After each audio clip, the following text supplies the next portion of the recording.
But when I went to Sao Paulo, I asked her on the streets. I'd walk around at like 2 a.m. the streets, meet up with people. What's the most dangerous place? What's the most dangerous place? What's the most dangerous place?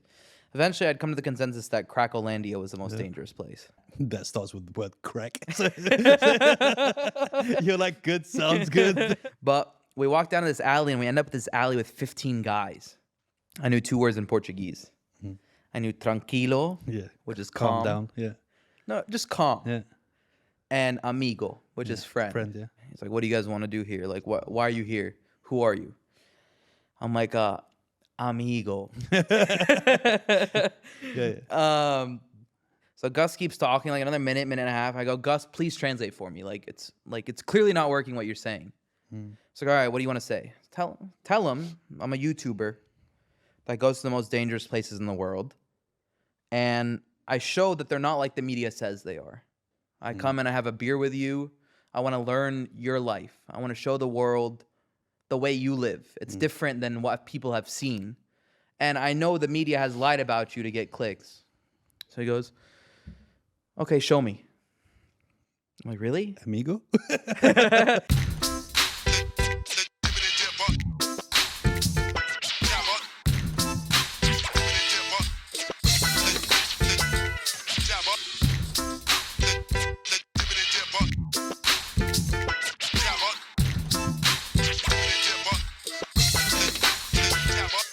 Is there anything that you don't want to talk about on the podcast? No. Just tell me now, between me and you, like before we start recording and everything. We're already recording. You know me way too well. Let me introduce this episode. Another day, another episode. My guest today, a homie of the show, a homie of my heart. They call him the Phileas Fogg of the Arab world. Around the slums in 80 days. Who's Phineas Fogg? You don't know Phileas Fogg, bro? No. See, this is the thing. When you're getting into this whole traveling around business, you have to know Phileas Fogg traveled around the world in 80 days in That was Jackie Chan in who a did hot it, air balloon. actually. You don't know that story? Jackie Chan did the movie of it. Did he? Yeah. That makes sense. No, you're chatting shit now. You're No. just trying to make me look stupid. Around the World in 80 Days by Jackie Chan. No, by Jackie Chan, by Phileas Fogg, dude. It's Well, like the biggest historical story. He dude. actually did it. He might have actually did it. He Jackie might have Chan actually did the movie. He might have actually did it. Jackie Chan did the movie. Yeah, there you go, bro. Welcome back. Welcome back. I know that a lot has changed since you left. We can list a couple of things that have changed. You went from 4 subscribers to 1 million subscribers in 3 days. So we want to know how that happened as well. The last place, where did you go last? Before you were heading to Argentina, right? When you were last on, was that right? Were you? I was gonna go to like Colombia, Argentina, Brazil. Yeah. But Brazil turned out to be way more of a success than I thought. Bro. So I took a little Did you bring me a T-shirt? from Brazil. Yeah. Did you want a t-shirt? No, I wanted the Brazil T-shirt. Of what? Of what? The Brazilian favela leaders Barcelona t-shirt? The T-shirt that you've got with you from the news clipping. Oh, you want that, my merch? Yeah, the news clipping of you basically going there. Okay, and I'll just print it for you. Next time I come, I'll bring you. Bro, I need one. I need one for sure. I should have wore it on this episode, dude. I wanted to. Explain to them what the t-shirt is. Okay, so so apart from being on the news, on many news channels, Every news news in channel Brazil. for basically going to Brazil and showing a side of Brazil that they didn't want you to show, which to be honest is Brazil. So I don't understand what the problem is. It's just Brazil. It's just Brazil, bro. And you're basically a terrorist. And funny that I was going to say that you say that, but funny that I say that because when you had come to my last episode, you were a terrorist in South Africa. So you're basically sticking to your roots of terrorizing the world, going everywhere. I'm Lebanese, bro. That's it, What do right? you So for expect? those like who don't know, Arab was a very, very, very big gamer. Decided, fuck that. I'm gonna try and find the most deadliest slums, most deadliest people, and just go and have a laugh and film it and show the world how nice they are. Yeah, Right? That's exactly what I do. And actually did it. Like, you know, a lot of And people did say it. dumb shit. Like, And I did want to it. do this and then never stick to it, right? Yeah, And you did it. I enjoy it. It gives me life. It does give you life. It really does. Do you know the funniest thing is when I messaged you, when we were talking about doing this episode, I was like, so we're going to do the 22nd. And you basically answered, inshallah. And I was like, what do you mean? And you were like, well, if I'm still alive, then I'll do it. Which I thought was funny. But at the same time, there was a bit of truth to that, no? Yeah, there was. Where were you going? I was supposed to go to Libya. It fell through. Okay. But yeah, I was supposed to go to Libya. Where were you going in Libya? I don't know. Wait, so you've been here the whole time? Yeah, I've been here the whole time. So we could have just recorded last week. Yeah, but you already booked the studio All right, session. fair enough. Fair enough. Fair enough. I mean, I'll let you off. I'll let I'm you off. pretty like on the go with Yeah. the flow. I text you, let's do something. Oh, too late, too early. We gotta book it. I don't do that schedule. You don't do that shit anymore, right? Just hit me up. And that's it. And let's get it done. Yeah, let's get But it look, done. tell me. So what happened, dude? From when we last left off? Well, from when we last left off, well, I went to Brazil. I met one of the most dangerous gangs in Brazil. In the favelas. And let's just say for however long media has been trying to film, they've never been able to film what I filmed in Brazil. I went into the favelas, befriended the leaders, showed actual favela life. I played with the kids in the basketball courts. I showed like the gangsters that watch the football tournaments. You know, I got a haircut in the barber shop, and like recording in favelas is prohibited. Yeah. Completely prohibited. They record themselves though. They record themselves, but like what? Like a 30-second them doing some fuck shit. But they don't. But I feel like in those slums and that, they're not. They kind of bait themselves out, like with those kind of videos. Like they do shit and don't think. Like it's fine for you because you're not the criminal, right? So yeah, and I also you can release it. Well, I also protect them. You know, I have a reputation to like. I consider myself a vlogger, but like you know, high intensity vlogs, but. There's some level of journalism to it. So to keep the reputation, I have to, at the same time, you know, hide things, hide faces. Not show how you got to that specific place and all that Sometimes stuff. I have to, you know, maybe I shouldn't say this because someone's watching, it could get someone in trouble. But like, I sometimes have to scramble the location. Yeah. So, you know, I'll put the different like roads prior or the B-roll in different... I'm sure fucking all the journalists do that. I'm sure I'm not the one who came up with it. Yeah. So. But when you got to Brazil, so you were like, all right, I'm gonna hit Brazil. How did you find where you were going? So I actually normally have no idea. I don't do research on the place beforehand. I get there and I ask the strangers, the locals, what the most dangerous place is. So after a few days of like, because I want to explore the city too. I want to see the nice parts. This is Rio you're in, right? This is Sao Paulo first. Sao Paulo, okay. I went to Sao Paulo first. And so as I'm there, now that it started growing, when I first started doing it, I had to go in and figure it out myself. I would just raw dog it. I'd walk into the most dangerous place and befriend someone and, you know, hope I survive. Now people on Instagram will respond, you know, I know someone who knows someone. It's a bit easier. But when I went to Sao Paulo, I asked around the streets. You know, I'd walk around at like 2 a.m. the streets, meet up with people from that friends had connected me to, or just talk to randoms. You know, what's the most dangerous place? What's the most dangerous place? What's the most dangerous place? Eventually, I'd come to the consensus that Cracolandia was the most dangerous place. Cracolandia being a street that starts with the word crack. You're like, good, sounds good. It's a train station. Or outside of the train station, it's a road of just tents and drugs, open drug tables, just hundreds of crackheads. And it's not like Skid Row in the U.S. That literally means crackland. Land of crack. Yeah. So it's like 30 minutes out of Sao Paulo, out of the center of Sao Paulo. So we drove there once I agreed that that was the most dangerous place. And I went with a friend who was kind of like a badass. He was a local Brazilian that's down to do these adventures. Never had someone, you know, that's also down. Yeah. So we went, we befriended the people. And a lot of the time you can get around by just tapping, you know, $2 bills to people. Handing a bit of crack to people. Yeah, like... You know, go buy some crack, but tell me about your life. Yeah. So we got a few stories, whatever, and as we were about to enter, one of the crackheads like tied a chain around his arm and started walking towards me to rob me. Like turned around and I saw him. I was like, relax. Like I literally just said relax, and he's like, oh fuck, he sees me, and he just walked away.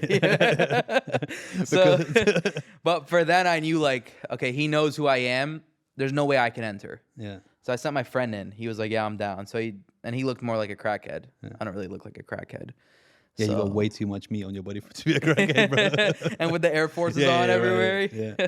So he went in, he filmed the inside. I just got like the outskirts of it, but that blew up in Brazil. The same day that we filmed Cracolandia. So 3 hours, 4 hours filming in Cracolandia, befriending the crackheads.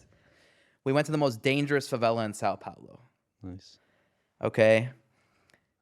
Like, we went directly from it. 30-minute motorcycle drive straight to Parasopolis. We walk in. We don't know anybody. One of my strategies, I don't want people to think I'm a spy. I make myself known. As soon as I get in there, I make noise. Yeah. You know, like, I'm here. I'm here. I tell people I'm filming as I walk through and meet people. Yeah. I ask them questions. I make sure they see the camera. See the camera, yeah. So that there's no like, oh, you're secretly doing that. No, look, I've fucking shown you guys. We walk in like 15 minutes in, and we're talking to this lady, and she goes, "What are you guys doing?"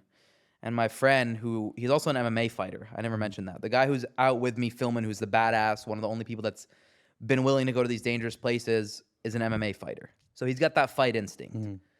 I don't have that fight instinct. I have the humor instinct. If you're going to come at me, all right, I'm going to try and make you laugh and then get out. No, I'm not going to try. Yeah, he's like, I'm going to make you laugh. I'm going to make you laugh. And then we're going to be good. So we go in and we're chatting with this chick, and she goes, "Why are you guys filming?" He's like, "No, don't worry. He's like a American YouTuber. He's just, you know, here, blah, blah." We walk down like another 50 meters. And as he's talking to another local, I look back at the girl who first asked what we're doing here. Bro, I'm staring her directly in the eyes, okay? So imagine we're like 30 meters away from each other, and she's staring me directly in the eyes and texting someone, okay? And your Imagine spidey sense. Bro, directly. Yeah, She's not looking away. Yeah. Directly. She's literally describing glasses. For 20 shorts, seconds, she hasn't broken eye contact, and she's typing without looking. Yeah. And I look at Gus, and I go, "Someone's coming to get us." And he goes, "No, man, we're good. Like, don't worry, nothing's happening." I'm like, "Gus, someone's coming to get us." Within 30 seconds, these two dudes show up, okay? In the favelas, they're so protected at every intersection. Everywhere you go in. You got kids on the roofs who everyone is cool with the gangs because the gangs protect them. That's their government. Yeah. Okay? They have watchmen. So she texts someone to come get us. They come get us. They tell us to stop recording.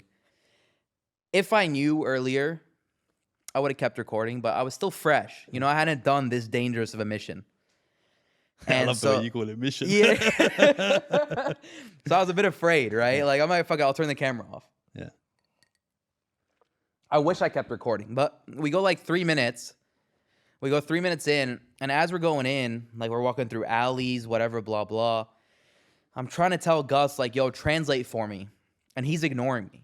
He's like in his head. Now you're like, shit, he's been with them all along. No, dude. they wouldn't hurt me. Yeah. If they hurt me, fucking kill me, whatever. His fight instinct has kicked in because he's an MMA fighter. Yeah. That's the guy I texted you. Yeah. I said, you have an MMA gym, like he wants to get out of Brazil. That's the guy. Yeah. So he's watching his 6 now. He's using. He's I could tell he's starting to freak out. I'm calm. I'm like, whatever. Like, let's get in there. Let's have this conversation. I have enough, backlog now that I have enough dollars to get us out of this if need be. The dollars ain't getting us out of there. I only had like 200, so it's not gonna get us out of there. But we walk down to this alley, and we end up at this alley with 15 guys. Okay, and they go, "What are you doing here?" I knew 2 words in Portuguese. I knew tranquilo, which is calm down. Yeah. No, just calm. Yeah. And amigo, which is friend. Friend, yeah. So he's speaking. Gus still isn't translating. It's been like 3-4 minutes. But he's told me, he goes, they want us to follow them, but I don't want to follow. I'm like, okay. So I'm looking at the leader. There's like men ages 18 to 40, right? Just 15 dudes lined up. He's like, what do you guys want to do here? Like, why are you here? Who are you? I'm like, amigo. I'm literally doing amigo. That's it. You know eu? Você? You know falo Portuguese? português, porra. Sim, yeah, I can Falei speak Portuguese. Português? Fala. No way. Entende tudo, sim. You should have taken me with you, Why do bro. you I speak would have got you in Portuguese? there. BJJ? A mixture of stuff. Capoeira, Brazilian women. Okay. Mainly Brazilian women. But yeah. So I go, amigo, tranquilo. And the guy basically looks at me. I didn't understand what he said at the time, but he basically just said, shut the fuck up. Yeah. I was like, okay. So Gus keeps talking like another minute and a half. I go, Gus, please translate for me. Like it's clearly not working what you're saying. So all right, what do you want to say? Tell him I'm a YouTuber that goes to the most dangerous places in the world. And I show that they're not like the media says they are. I come and I have a beer with you. I want to learn your life. I want to show the world the way you live. It's different than what people have seen. And I know the media has lied about you to get clicks. So he goes, okay, show me. I'm like, really? Amigo? I'm like, really? So I pull up my Instagram. Yeah. And like, as I'm scrolling, like the Nigeria video, Yeah. you know, the blah, blah, like these high impact, you can tell from right away that they're dirty places. He sees the weed in South Africa. And it's like this big weed field. He goes, he like clicks it. He's like, wow. And he like shows all his friends because they've never seen a weed field like that. So he's like, Maconha. he's like, okay, what about your footage? You know, like, let me see your footage. Delete it. Everything you filmed here, delete it. I was like, Gus, tell him I can't delete it. Like, we just filmed Cracklelandia. I'll have to delete everything. So he tells him that. And the guy looks at me and he goes, Cracklelandia? Cracklelandia? My uncle lives there. And like, the blue tent. Instantly, bro, there was this respect. Yeah. He's like, this motherfucker went into Cracklelandia. He's crazy. Yeah. So he's like, okay, you can film, but blur our faces. I'm like, done. Okay, done. They pull out like these hash blocks, you know. They're fucking showing us. They have this rapper, this local rapper that they want us to put on. But the footage corrupted. I wish I could have put him in because it was like, it was pretty cool. Yeah. You know, I blurred their license plates, whatever. And as we're filming, this dude shoots a gun into the water. I saw on one of your clips, right? Yeah. So he shoots a gun in the water. I was like, fuck it. I got my thumbnail, my title. Like, we're good. You know, this I is got a good clip, adventure. I got everything. Yeah. Ran into a random, the most dangerous slum. A gunshot went off. We're good. So as we crossed the bridge, he goes, you guys are on your own now. I was like, what do you mean we're on our own? He's like, that's not our territory. Not Lord of the Rings. What do you mean? Okay, Frodo. Now the journey begins.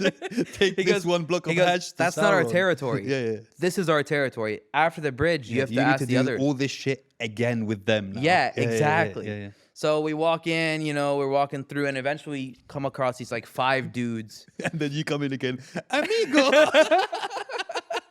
We come across these 5 dudes at a bar, and I'm like, these kids look friendly. Like, we can befriend them. They'll show us around. So because they're drinking and shit, they're having a good vibe. Like I can persuade these kids. So we have a few conversations. They say no. I up the price. Eventually we agree, like, I'll give them $50. You know, $50 is a lot there. He's like, yeah, fuck it. I'll show you around. So we start walking around. He shows us everything. We see the entire favela. We go to the soccer field. We go eat food. Some Brazilian jiu-jitsu champion that's competed in Abu Dhabi, that's from the favela, is offering me weed. Nice. He's like, you want ice, bro? So it was actually a really sick moment. I enjoyed it, but I actually got a call 2 weeks ago. Not a call. One of the favela guys like messaged me. Yeah. I ignored it, but he messaged Gus, who was my translator, the fighter with me. He basically goes like, you're going to get hurt if you don't delete it. And Gus is a badass. He said Gus is going to get hurt. Yeah. Or you're going to get hurt. Yeah. He said Gus is going to get hurt. I'm not going to get hurt. I'm out of Brazil. He goes, Gus is going to get hurt. And Gus is a badass. Gus isn't going to ask me to delete it unless it's serious. I was like, Gus, are you sure this is an actual gangster, not just a random fella? He's like, trust me, bro. It's a real, like... He's like, I was like, we had permission from the people. He's like, but you don't have permission from the favela. I'm like, okay. So he's like, please delete it. So I fucking deleted it. But it is on my website. Yeah, it's on Aragon Cut. Because they don't know that shit exists. Exactly. So the full video is still there, but it's not. But wait, do you think that they were trying to be like, delete it, and then you go, no, listen, mate, how much would it cost to keep it up there to try and get a little bit of money? No, they don't care about money. No? No. They didn't care. I even asked him, I was like, can we delete part? He's like, they said the gunshot part is getting them attention. But they didn't ask me to delete it until the second favela video went viral, the one in Rio.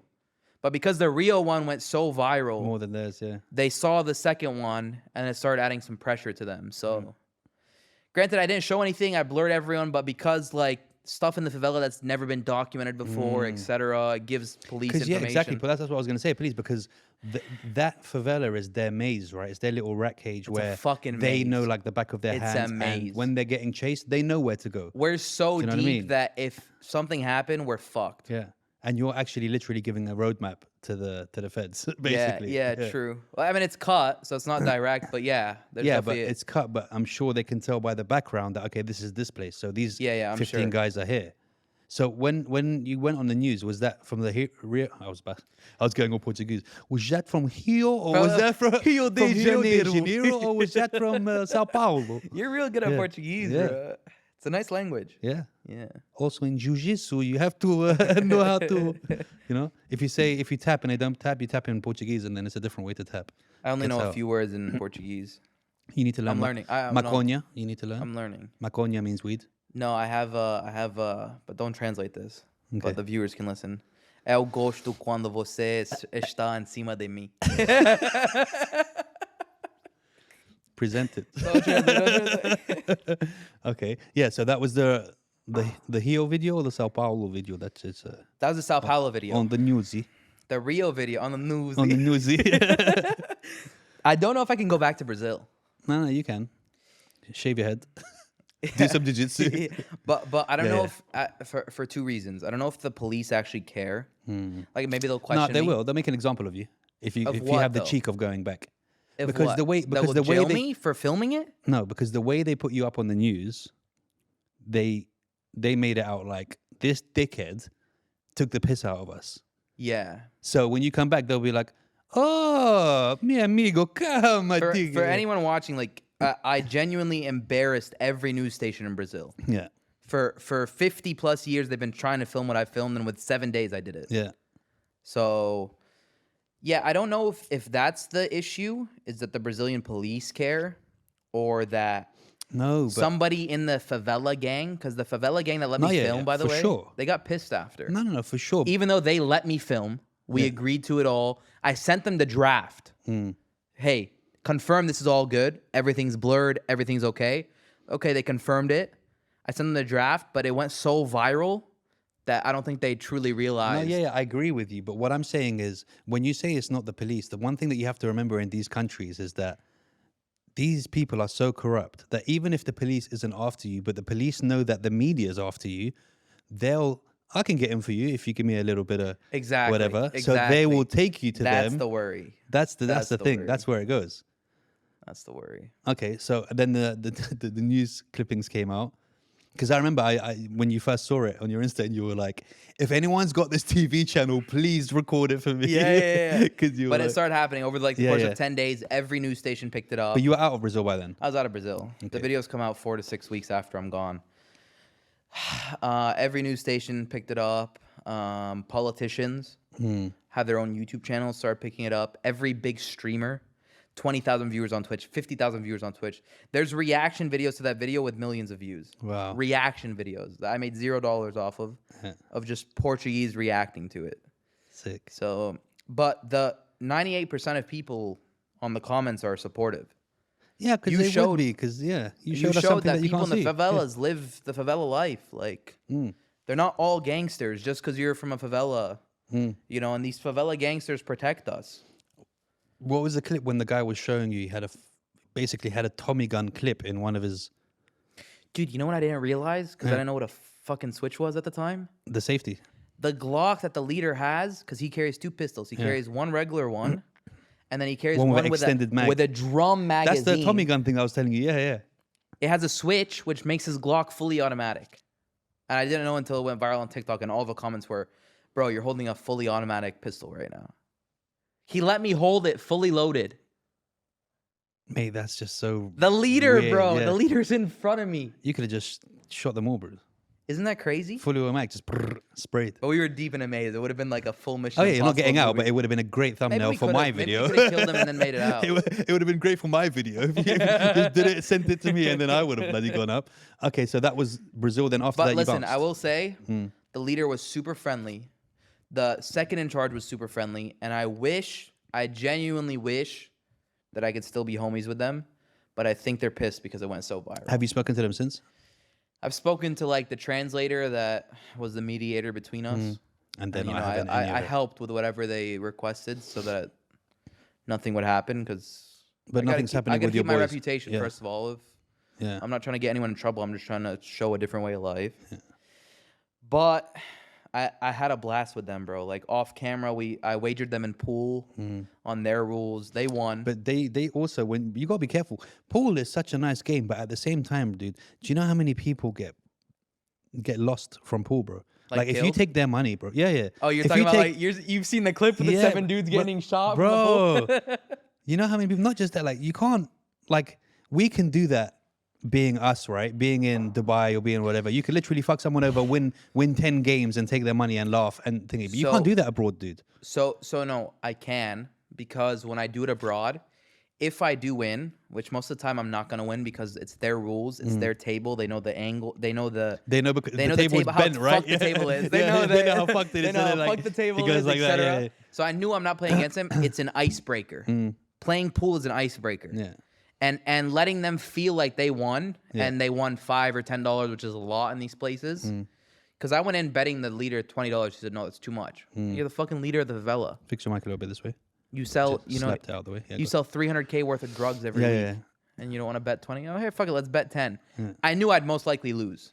It's their rules, it's their game, it's their table, but it's an icebreaker. And if I do win, I buy everyone beers with the money. Okay, so So either way, it's- you're just like, yeah, look, I'm not trying to take the piss. No, I'm not trying to take money and Yeah. embarrass you. I'm just trying to have a fun, competitive game to build the Yeah. connection. break And I the play ice. pool in everywhere I go. If there's a pool table, I play everywhere, no matter what.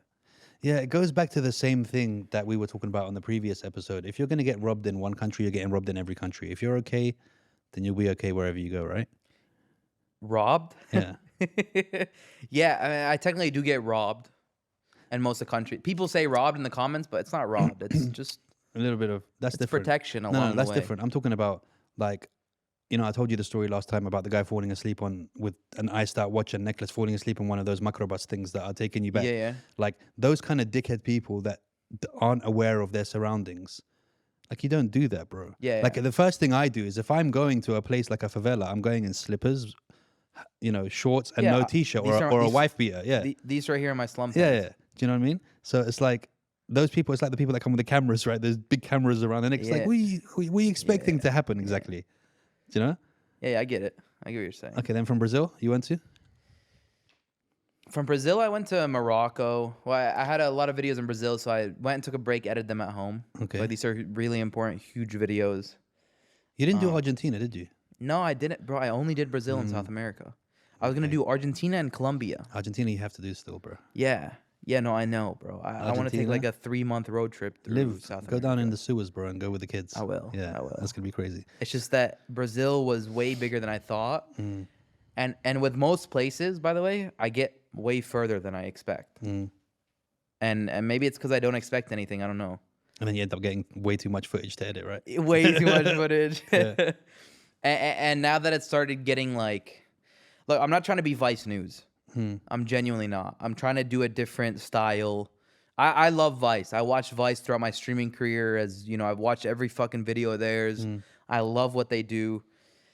But I'm trying to show a different perspective. I'm not trying to come in with a hit piece and like say what they do. I'm trying to come and show their life.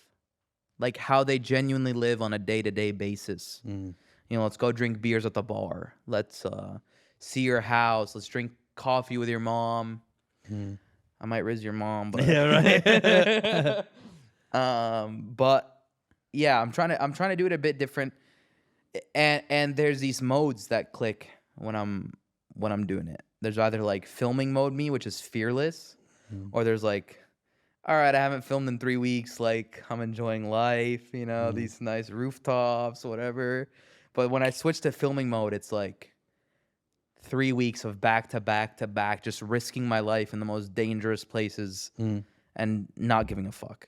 Did you ever go on a date with that guy that you met Which one? in the street? The one with no teeth? The tranny guy? The one with no teeth? Yeah. There's a few trannies I've met. The one in Brazil? Yeah. He was really upset that you didn't want to go with him. I don't know. I You don't don't remember? No, I don't remember. You don't remember there was one, you were in the street, you were in the corner, and he was like really upset that you wouldn't go with him somewhere. In a dirty street? I've got to show you your own clips, bro. Was it a good looking guy? No. I don't remember. It was a guy dressed as a woman. Yeah, but there's some good ones. No, I'm not but, no, gay, it but- wasn't that level. No, it wasn't that level. It was basically a guy going, I can be a woman too. No, I don't remember. Bro, did you send me that privately or something, or why do you not remember it? Maybe I did. Okay. So another clip, another video that's coming out for you soon. So anytime in that Brazil, so I want to know, Do you genuinely feel like always I'm going to get out of this, or is there any of the countries that you've been to where you've had a point where you're like, okay, this is it? Never. Never. Still till now. Never. I'm actually more afraid of like the US and the UK hoods than the third world ones. Really? Yeah, the third world ones, nobody's ever humanized them. So coming in and just humanizing them and cracking some jokes. I get that, but I feel like in the third world, they don't value life as well as, like, we can have hoods and shit goes down, obviously. But I feel like there, you hear so many stories about people just getting kidnapped and people getting killed and people Look, getting... I'm going to be honest. I have this saying that I do, like, sometimes because the conversations that happen with these people happen sometimes on Instagram or whatever, where I speak to them first, now that it's gotten bigger. I literally tell them, like, I had this Sicario, who's a assassin in the Mexican cartel, messaged me a few months ago, and he said, hey, fool, that shit you said online wasn't cool. You know what I'm saying? Like, we're going to fuck you up for that, bro. And I was like, I responded to him. Like, I opened his Instagram DM. I was like, what did I say? Why are you so mad? He's like, oh, shit, my bad, dude. Wrong guy. I was like, are you actually Sicario? He's like, yeah, fool. Like in San Diego. I'm like, you know people in the cartel? He's like, yeah, I know some people. I'm like, yeah, well, here's what I do. Like, if you want to hook me up, like, Yeah. I'd love to come film some shit. And He knew that, bro. That's how he just wanted to in, bro, with you. Yeah, yeah. He put that message so you can reply. You'd be like, someone's trying to kill me. Let me find out. Hey, what did I do? He'd be like, no, hey, come on. And I responded to him like, I'd love to come film with you guys. And if you don't like me when I'm there, feel free to kill me. I said that to him. I said, feel free to kill me. That breaks the ice. Like, oh shit, this motherfucker isn't scared. Yeah. Like, he's on it. Yeah. Did he reply? Like, he's like, I know some people, and he sent me like a Instagram profile with like fucking 12 underscores and 4 periods and random letters. He's like, message this guy. He's got your in. So like shit like that happens where when I just tell him like I'm not scared. Like, I mean, I know my life is in your hands. Also, I'm in your hood, bro. Like, also, what am I gonna do? Am I gonna fight back? Am I gonna pull out a gun and kill 40 of you, bro? When you push that I'm not scared, sometimes they might want to test you, bro. Yeah, and they can test you in a way that will, if not take you there, they'll take you to the brink of thinking that they are gonna kill you, bro. And then just be like, but you know that. But I even tell them, I'm like, listen, if you're gonna kill me, just do it with 1 bullet. Yeah. Okay. So from there, you went to Morocco. I went to Morocco. Morocco, I met up with SNEEKO. Okay. What was SNEEKO doing in Morocco? I told him to come to Morocco. Okay. Yeah. He's down to travel with me. Yeah. But he's like, when I'm he not going to go too far. When he needs a break from Miami, he'll come with me. So we met up in Morocco. Morocco is I didn't really need to film anything dangerous in Morocco because I was at SNEEKO, so it holds the weight of the danger, you know. And SNEEKO won't go anywhere dangerous. SNEEKO is completely afraid because he's super famous, so he wants security everywhere, etc. And I'm the complete opposite. I'm like, nigga, let's just go. Like, let's just go. We'll make some friends. I promise you, they don't know who the fuck you are. They don't care. And if they know who you are, they like you. Yeah.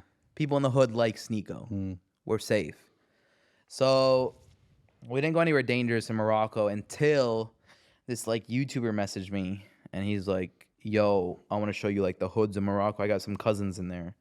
There's this pill that they take in Morocco that's super famous recently. There's like a Xanax pill, but they call it something different.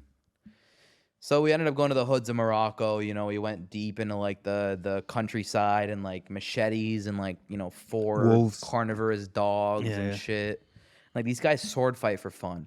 Like they're so good at twisting the sword blade fighting. So it slaps you. Yeah. You know that? Bro, I know, bro. I've been around the world, so I've been around. Bro, they start sword fighting and they're hitting each other with the side of the blade so they don't cut each other. Yeah. That's how good they are at sword fighting, that they can control to not cut their opponent. And they've been practicing, dude. It wasn't so good like 10 years ago, bro. There's been a few people who had to learn the hard way. Do you know what I mean? There's a few like guys with missing fingers and like. So that part of Morocco is fun, but I'm definitely banned from Morocco, 100%. Really? Because the police ended up coming to the... I told the kid, I told the YouTuber who took me, I'm like, are you sure you don't want me to blur any faces? He's like, yeah, I'm sure. He wanted the clout. Yeah. You know, like, we're both grown men. But this is what I was talking about, where some of these guys, will bait themselves out. They'll put themselves out there just for the clout, not realizing that it's not worth it because you're going to get nabbed off. But I warn them. Yeah. I warn them completely. Hey, listen, like, I'll be good because I'm just a journalist.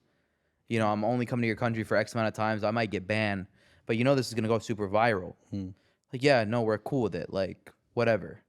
And this YouTuber, obviously, he wanted to, you know, I'm cool, blah, blah. So we both agreed to it. And, like, you know, 2 weeks ago, he messaged me. He's like, hey, can you put it private for a bit? Like, the police are getting a bit in trouble. My mom and dad are obsessed. Like, or whatever. I put it private. It's still on my website. Ruining lives since for free. 2020. No, but I'm someone who values taking blame for what you did. I'm not the one who told you, let's go film this. You told me, let's go film this. I also warned you, let me put my blur on it to blur all the faces. You said no. That's two things, you know? I double checked 3 times. I asked, are you sure you don't want to blur? Are you sure you don't want to blur? This could be bad. I promise you they don't care. We don't care. Like, we're cool with it. They want that. Like, it's not me. If I'm asking you multiple times, I'm not going to go through the fucking extra effort of, you know, 48 hours of blurring every single fucking location and place because you're telling me not to. Like, I'm not going to just do it myself. Yeah. I've warned you. I've warned you of every single thing that could happen. So that happened, and he asked me to private it, so I privated it. Like, there's plenty of videos on my channel that have been removed that I put in thousands of dollars, a lot of effort into. But they're on my website. ArabUncut.com. The website's blowing as well, bro. Huh? Yeah, 300,000 users. Crazy. Not bad. So I remember it crashing like 3-4 times. Fully free. It's fully free. No other YouTuber will offer that. Great ad. Great ad. Apart from Jibber with Jabber, go onto my website. It's fully free. You'll find the Arab episode on there. Jibber with Jabber? No, not yet. But Jibber with Jabber Uncut. Whatever you do, original name. Don't use Vimeo. Oh, really? They fucking banned me. So wait, where are you? I'm on Rumble. It's Rumble. I use Rumble to host it because Rumble doesn't care anymore. Yeah. I think Rumble was cool, bro. It was a blessing. But I didn't want to go to Rumble before they give me a deal. I want Rumble to give me a deal, right? Because I know I can get Rumble so many users. Yeah, because literally. But will you still be posting on YouTube when you move to Rumble? But I just post I just post extended cuts on the YouTube on my website, and people watch it. Yeah. They want to see the drugs unblurred. They want to see the guns unblurred. Here's the thing. I know that you don't take drugs. Sorry, I just got. I don't. I smoke joints. Yeah. That's it, bro. Okay, but are you never worried when one of these guys offers you a joint because of Cracolandia? These kind of places where you sprinkle something in it that to them is normal. You know, I didn't realize that was like a risk because I'm not too knowledgeable on the drug stuff. I didn't realize that was a risk until like I started putting it in a few videos, and a lot of the comments were like, "Never." It'd be like training day. I didn't know you like smoking angel dust. I didn't know because a lot of the comments are like, "Never take a joint from never anyone, take a rolled joint. Always roll your own." Yeah, always roll. So I just started realizing that, but at the same time, like, I'm trusting these people with my life. No, I'm already in their hood. But still, they might like a bit of crack in their weed. Do you know what I mean? Maybe. And they're not going to ask you, do you like a bit of crack in your weed? This is the way we smoke it here. Do you know what I mean? Maybe I'm addicted to crack. Maybe, bro. Maybe that's what led you to Cracklandia first. Just the veins were popping. Well, the crack was just taking you there. Yeah, so you got to be careful with that, bro. It's like getting a drink in a club. I've just learned it. Yeah. So from now on, roll your own joints if you're going to do that. And then from there, I went to Egypt. Okay. Egypt, I just filmed like the markets and the pyramids. You know, not every video has to be crazy dangerous, but we ended up in like a den of a gold thief. Yeah, nice. So we walked into like this restaurant. It said buffet. Wait, an actual den of a gold thief? Dude, we walked up these 2 stairs in like a little alley. Is like this in Khan Khalili? Yeah. Okay. Exactly. You been? I know Egypt very well, bro. Yeah. Very, it was in very Khan Khalili. We walk into like, I see this sign that says buffet. Okay. This is like after you've had to turn down 40 lemon and mint juices and orange juices and mango. Exactly. Have you ever seen them? You must have seen them. I've never seen anyone list a bunch of drinks as fast as people there in Khalili. No, I didn't run into those people much, but I ran into like the clothes salesmen, with their shops. And what I did is I asked them what their pronouns were and shit. Bro, that was hilarious, bro. Do you know why that was really funny? Why? Because 30% of the people don't play that shit there. The other 70% have no idea what you're talking about, bro. Okay. Oh, so it is like 100% don't fuck with it. Yeah. No, 100% don't fuck with it. And that's what I was showing to the rest of the world. That it's not a real thing. It's only a thing in America, UK, maybe like Sweden, yeah. like the first world. And a lot of the comments were like, "Yo, you really overdid that pronoun stuff." But that was my point. Why? That was my hilarious. point. It was to show like, Yeah. look, That I the mentioned media these is trying to things make you think this is a worldwide thing when it's not. No, people laugh at it. So I showed that, and then we walked in the gold suit, and you know me, I take every dark alley I see. The darkest alley, I'm walking through it. Yeah, but when you're in London, there's a lot of dark alleys in Soho. Don't go down them. I probably will. Don't go down them. You know what it is, bro? You'll be limping out, and it's not because you got beaten up. I get it, man. I get it, but like, You'll get. See, Marwan understands what I'm saying. when some dude walks up to you and fucking pulls out a shank. No. In Soho, what he pulls out will not be a shank, bro. Soho's like you that will in, get shanked. in Sounds Hollywood like too. shank, maybe wank, but you know, yeah. There's certain dark alleyways, just like unless you're prepared. Yeah.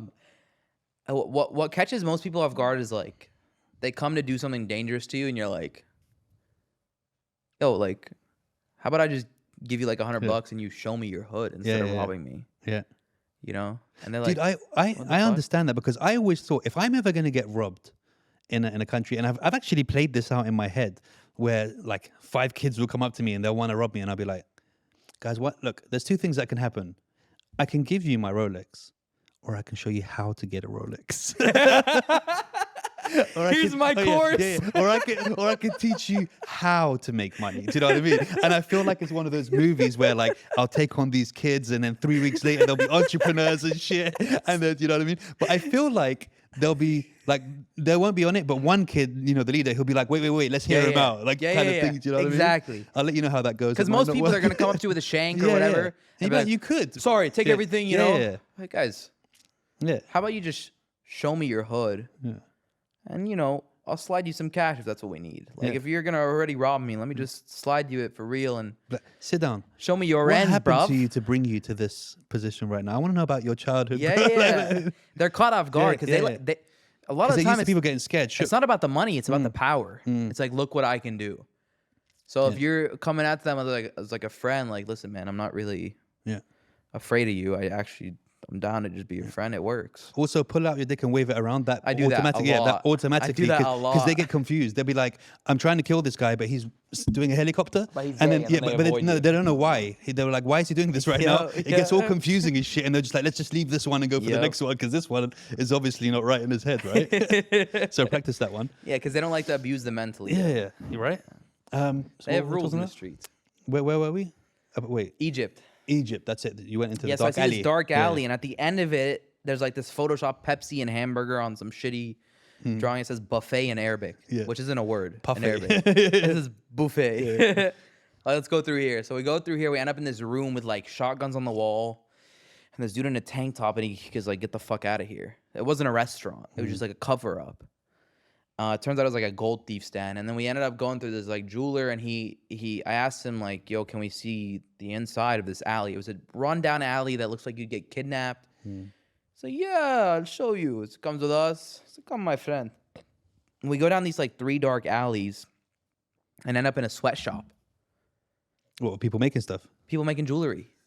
Nice. One dude's on fucking Photoshop. One dude's like putting, you know, metals and chemicals and shit. One dude's melting gold. One dude's fucking sawing shit. Like it's all, Nice. And it's all in these broken down rooms that look like you get kidnapped. And these are experiences that most people are never going to live in their lives because they're too afraid to go down the dark alley because they think someone's going to kill them, because they're thinking in their head the worst of people. And I think if you start thinking the best of people, you'll get that energy back. I think if you go and just because someone's poor doesn't mean they're dangerous, doesn't mean they want to rob you. Actually, most poor people are very friendly and more hospitable than the rich people you're going to meet, you know? And just because somebody lives in an area that isn't as nice as these fucking walls here behind me doesn't mean that they're trying to kill you. No, they're probably going to offer you tea and let you stay in their bed. Especially the poor. I mean, when you meet those rich people, they're already thinking of ways they can make money out of you. Exactly. Do you know what I mean? Exactly. Yeah. And the poor people are getting offended, actually, a lot of the time when you offer them money. I had this dude show us his entire village in Lebanon, an entire, like, excursion, blah, blah. And at the end, I offered him money.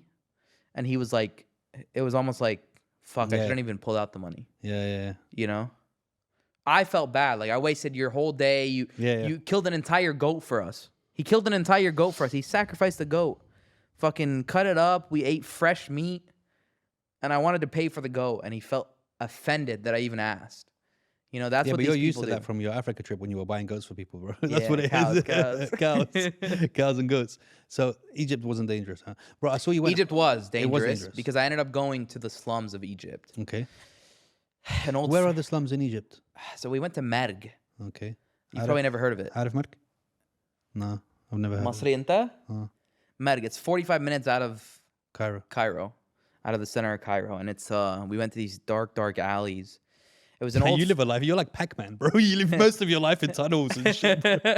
It was an old friend from my gaming days. Okay. Actually, he was pretty high up in a gaming clan, and he hit me up when I went to Egypt. He saw my Instagram. He's like, he literally, this is the text I got. He goes, "Nigga, I've been waiting for you to come to my ends. Nice. I want to show you Egypt." I'm like, "Fuck yeah, like I'm down." Yeah. So he goes, "Are you free at 3 a.m.?" Which is normal. Everyone's waking up It's like to go 3 a.m. Yeah. I was like, I have a flight at 8. He's like, all right, fuck it, let's do 3. So from 3 to 6 a.m., he took me to like his hood. And he told some videos I get invited, some videos I just walk in. This time I got invited. So we walk into their hood, like there's graffiti on the walls and shit. Kids are still out on the street at 3 a.m. We walk into this room, bro, like, wallah. It's the background of an ISIS kidnapping. Like when there's the a black flag on the wall with the Arabic white writing on it. When there's a broadcast on TV, they do it there. It looks like it's from there. Yeah. It's 3 empty doors and a tripod. No door. A tripod. And a chair and some blood on the ground. That's a plastic on the floor. Yeah. And we walk into this room and he goes, "Welcome to my house." Wow. I'm like, where the fuck are we? I was like, do you take people to kidnap them here? And they like laugh. And he asked the other guy, he goes, does Arab speak Arabic? Like, does he understand me? And he was like, yeah, he understands you. So we go into this room, and I didn't realize at the time, because I knew we were safe. This one I knew we were safe because I'm with a friend that I trust, and these are his homies. So my guard gets let down. But there's things you notice when you watch the video back. We enter this room, okay? There's 4 dudes sitting there, machetes. Massive machetes on the table, switchblades, blah, blah. Kids that are like 14, 25, 35. And when we get in, I sit down on the chair in the corner because I always like my back to the wall so I can see everything. Yeah. And they lock the door. And it's not like, a lock you're used to if you're watching. No, it's one of those like, you know, like a big fucking lock. And we sit down. They're super hospitable. They say hi to me, blah, blah. We start chatting. And all of a sudden, they're showing me, like, these switchblades and machetes, and I'm talking to them. I'm still, like, breaking the ice within, like, 2-3 minutes. And I go, I just want to know what you guys, like, do at 3 a.m. to fuck around. And as I'm saying that, I'm speaking to these guys. This guy on my left pulls out from his pants. This is the leader of the village. The penis thing, I told you, it works all the time, bro. Just whips it out and puts it on the table. Does a helicopter. pulls out a revolver. Wow. Okay, and points it directly at my head. Old school revolver. Old school revolver. It wasn't even an old school revolver. It was a homemade revolver. Yeah. Wow. I've never seen anything like it in my life. Homemade revolver. Imagine this is a regular pistol, right? This is probably the size of like a Glock. Twice the size. Twice the size of a Glock, bro. It's bigger than my head. Wow. And it holds 1 shotgun bullet. It holds a shotgun. He puts it to my forehead. And as I'm talking, I look over and I see it staring directly at me. And I thought first time that I had like a gun held up to my head, I'd be like, all right, do it, pussy. Like, I'd be like a badass. I'm on camera. I'm this fucking guy. And I was like, all right, move it away from my head. Like, let's not be retarded. All right. So, he laughs. After he moves it away from my head, I laugh. Were they drinking or no? No, they were smoking, but they hadn't smoked yet. Okay. So... See, I don't play that shit, bro. Like, I've been around guns a lot my whole life. I don't either. That whole, don't point that shit. Like, do you know how many people have died just by that stupid, like, pretending and all that shit? You know who taught me how to use guns? Yeah. You know Donut Operator? No. The big Texas gun guys Okay. on fucking YouTube. Okay, yeah. Those guys taught me how to use guns. So Yeah, the first thing they they don't did is know. teach me gun safety. Gun safety, keep your finger up Keep on the it away side from unless people's heads. never have it on the trigger. I turn unless around you're and ready there's to like shoot it. gun barrels directly with his in my hand on the forehead. trigger as well. Like, you don't know Yeah, that shit, bro. exactly. They fuck bro. around. A homemade gun might have a hairline Yeah. trigger. He Yeah. might fart and sneeze at the same time, and then Exactly. I So don't play that shit, So bro. I tell him to move it away. He respects it. He moves Yeah. it away, and then I start laughing. And then Like he that, lets right? me. I was like, can I? Yeah, I was like, can I hold it? I mean, it's a nervous laugh, but it's still a laugh. Yeah, yeah. Like, because I'm there to enjoy the time. I'm not here to be like, yo, seriously, that was fucked up, bro. Yeah. So he lets me hold the gun. I'm fascinated by this thing. I've never seen anything like it in my life. As I go to hold the gun, I rewatched the footage. People commented about it, so I never actually noticed until then. The second in charge, walks behind me with his machete and switchblade. So just in case I decide to do anything, Yeah. he's ready to just wipe me. Like, you see him in the footage. Yeah, As behind. I pick the gun up, he walks beside me and starts spinning the machete. I didn't even notice at the time because I let my guard down while I was there. But it was cool. And then, like, these 10-year-olds came in. They start like pulling switchblades out in front of my head. They taught me how to use a switchblade. I spent like 20 minutes learning how to use it correctly and flipping it and shit. And it was super cool. Dude, these are experiences that you genuinely need to live. Like, if you're a random and you're going to these places and you're coming in with curiosity, no one's gonna fuck with you, bro. People want to show you their ends. People want to. I get it, bro. But that's the beautiful thing about what you do, because, I mean, similar to the podcast, my thing is I want people to be a fly on the wall in a conversation that they could never have. Do you know what I mean? What's a fly in the wall? A fly on the wall is now you know what that was. I'm out of gin. Listen, bottle him with it after. Literally bottle him with it. Like, literally pour it and smash the bottle over his head. You can come in. Oh, there we go. Thank you.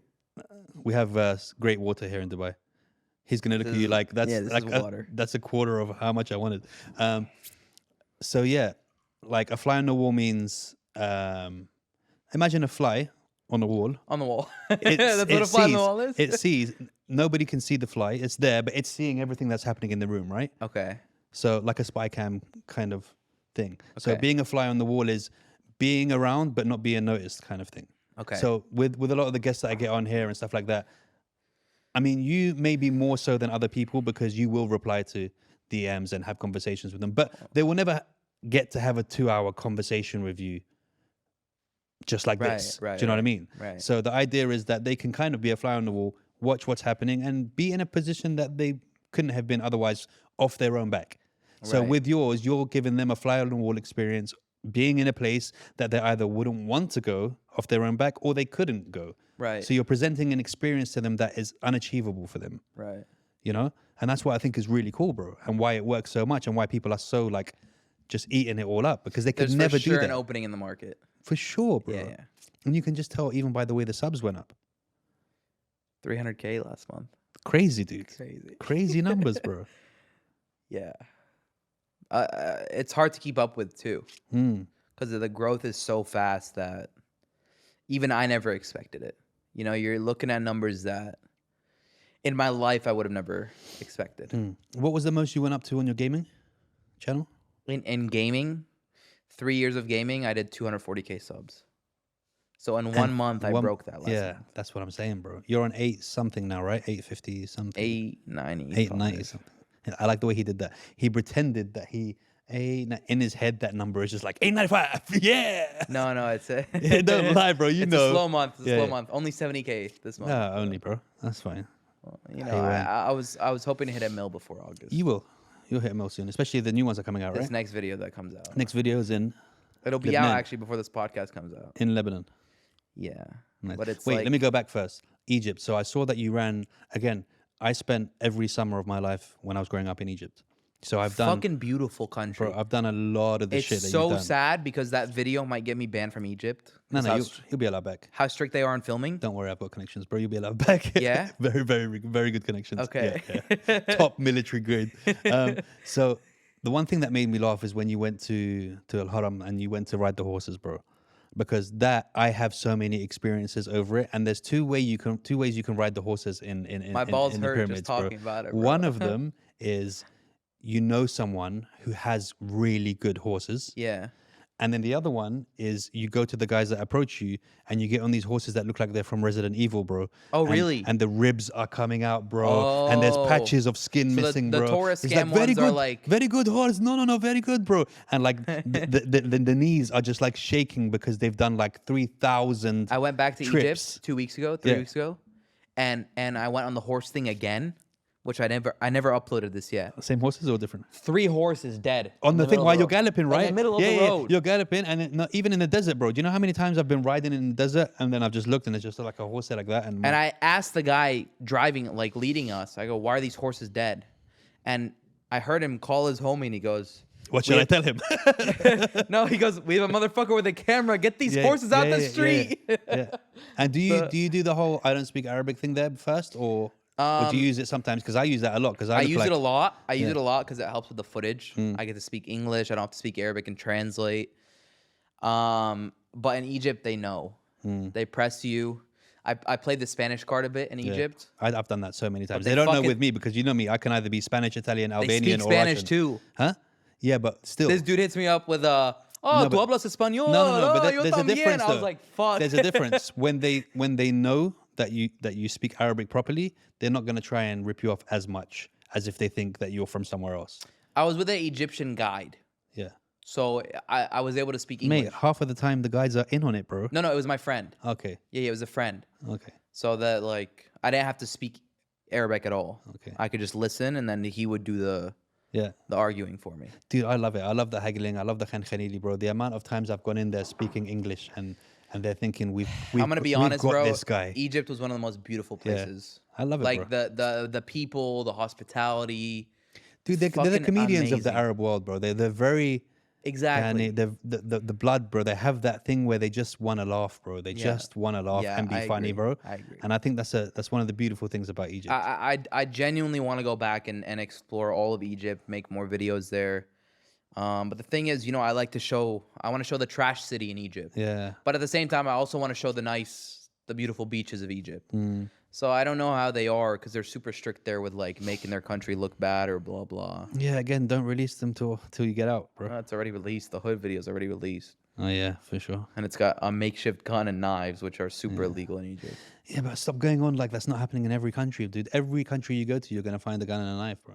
That's the thing. Everywhere. Everyone knows this exists, Yeah.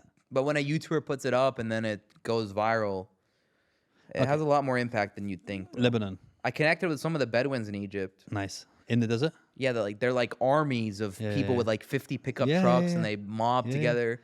So I hit up this one dude and like, "Yo, next time you're in Egypt, hit me up. Let me come film with you guys." He's like, "What do you want to film? We're just Bedouins." I was like, "Yeah, but to you, you're just Bedouins. To the rest of the world, To the rest of the world, everything, yeah. you're these But random even, motherfuckers in the like you're desert." saying, I've done that stuff before where I've been lucky enough in Egypt to have connections where I could go, middle of the desert on horses at times when you're not supposed to be there, literally sitting under a starlit sky with Bedouins and they're pouring tea and that kind of stuff. It's like, it's out of the movies, bro. It's like something out of the movies. Like the most you expect the raw- Moon Knights thing to come on, bro. And Listen, Yeah. and I'm gonna look straight in the camera for this one. If there's one piece of advice I can give you in life, it's that you need to explore and get out of your comfort zone. Because in the entire world, the rich stuff is always the same. Okay, the rooftops are the same. You can restaurants, you the can go to bars. a rooftop in Dubai, top quality Japanese rooftop. It's the same everywhere else. Sure, you might have different food, you might have a different like atmosphere, but it's about the people you're with. The rooftop actually doesn't matter. When you're in the slums are different in every country, and the people are some of the most hospitable people, but you just have to have the balls to give them a chance. Okay? It's harder for women to do because, beautiful women have a higher risk. But if you're a man watching, I would recommend going to the slums of these countries, coming in with a friendly vibe. Always have some $2 bills on you, enough like 30 or 40 of them. And I have these cargos. These cargos are here for a reason. I have different pockets filled with different amounts of cash. you know which one is which. Yeah. I know which ones are which, okay? There's There's the 100 stack. That's Because when you want to say, I only have 10, look, I'll show you. Yeah. There's 10 in that one, right? There's the 100 stack. That's always, you know, I got 100 or 200 with me just in case we get into some big trouble. The 100 speaks volumes. Even in south of France, some of the richest places in the world, the 100 speaks volumes. The 2s, the blah, blah, those are good for getting yourself a whole block of protection. People who show you some love, you tap them with, you say thank you for the love, you know, when you're clearly a foreigner. But I would recommend just living, because these are the experiences that teach you how humanity really is. When you sit at home and you just watch the media, the mainstream media, they tell you that humanity is bad. They click on any negative thing they can so that they can get the most clicks, because you're going to click on something negative. You're going to click on cartel murders 5 people over fucking Sally made some nice chicken tonight. You know, like it was nice chicken though. It was pretty good chicken. But it's the truth. So yeah, that's the best piece of advice I can give. I'm just trying to figure out why you did a closing statement. Are we finishing the episode? No, it's not a closing statement. I was giving a piece of advice. It's like he's already closing. Don't worry. What's not happening? a closing statement. Okay, then we fly to Lebanon. Home. You know, I've never been, right? To Lebanon? I'm the only Lebanese person in the world. That's the exact. Are you trolling? That's the exact same look I get from every Lebanese person. You've never been I in say. Lebanon? Never. And you live in Dubai? And I'm Lebanese. Are you retarded? I know, bro. I know. Next summer, will you come with me? Of course, bro. Okay. Bro, I'll show that's you what a I real forgot to tell Lebanon. you. I've got a guy in Lebanon, bro, that you have to see, bro. And if I knew... I filmed everything in No, Lebanon. you haven't. Yeah, you're right. Jad, bro, when I take you to see this guy, he's a hunter. Really? Yeah. Okay. I'm going to show you videos of him shooting. Okay, next year, Bro. let's make a sick video. Bro, 100%. Come to Lebanon for like a week. He's got a couple of wolves and all that stuff. Don't worry, you'll get some amazing film. I'm down. We'll go to the Daya, we'll go to the club, we'll go to whatever. 100%. I just Okay, cool. make sure I don't see any of my family there. Otherwise, I'm going to have to spend a lot of time Yeah, with them. yeah, I get it. Yeah, I to get it. sit with them and all Well, that let's shit. make If a they find one-day out- trip to your family. Yeah, Just one okay. day. If you think it's going to last a day, then come. it will. Let's film a YouTube video about my family for a week. Then. If that's what you want to do, then let's do it, bro. Okay, In Lebanon, I'd say I did the most insane thing I've ever done, and it beats the Rio favela. Really? I would say. I mean, everyone has their idea of what the most dangerous thing is.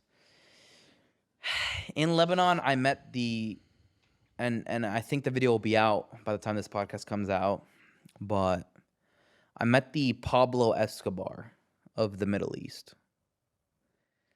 I wasn't able to talk about it for the first 5 weeks after me filming it because I was still in Lebanon. But now that I'm out of Lebanon until next year, you know, I'm hoping it dies down a bit. Like, worst case, they take me in and they question me a bit. I didn't do anything wrong. I mean, I just went and got a fucking picture and a little video with him. So he's like the most wanted. When I took a picture with him, this is how wanted he is. When I took a picture with him, he warned me. He didn't say, yo, don't post this for his sake. He warned me. He said, they're going to put you on a list. Wow. I was like, what do you mean? He goes, I'm wanted by Interpol, FBI, CIA. Every organization you can think of in the world wants me. So you've already met my family. So now you know why I've never been to Lebanon. His surname wasn't Jibber by any chance, I was like, yeah, I'm cool with that. He's like, okay. So we got a photo, and you know it's gonna be part of my video. I went and filmed the weed valleys of Lebanon, miles of weed farms, and the dudes are just, bro. They're regular. Some of my footage corrupted. Sadly. You need better chips. Can we talk to him about his storage chips after, bro? It's not corrupted. I forgot to film it. Okay. Like I clicked it, but the button There's doesn't a work. very big difference. No. You hear the way he laughed? There's It's a very big difference. It's easier to say corrupted than to say my button didn't fucking work and I forgot to click it. It's you know? easier to say corrupted than I'm an idiot and I didn't press the button. Take No, responsibility. I pressed the button. Yeah. But the button on my fucking action camera is like, It didn't work. No, but it's worked on all the others after that, right?